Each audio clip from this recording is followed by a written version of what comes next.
kupambana sana. Hakuna wakati unaweza kupambana sana bila kuona matokeo katika haya maisha, lakini unaweza kuweka bidii kubwa na nguvu kubwa katika mambo ambayo yatakufanya baadaye kuona kwamba hujafanya kitu, kwa sababu kunakuwa hakuna matokeo. Na kuna watu wengine watainuka kusema kwamba unapoteza muda kwenye hayo mambo unayowekea nguvu sana katika maisha.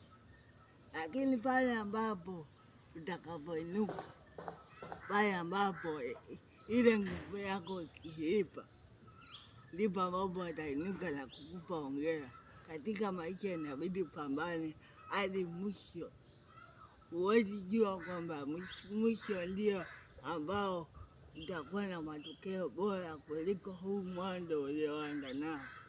Safari itakuwa ni ndefu sana, safari itakuwa na madonge sana, safari itakuwa na milima na mabonde sana, lakini mwishoni ndio ambao kuna utukufu.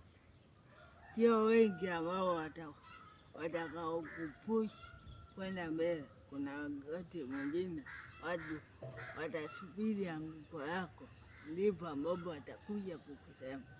Pambana hadi mwisho. Usione kwamba kile unachokipambania hakipo. Jua kwamba katika kile unachokipambania ndicho ambacho kitakachokuinua katika haya.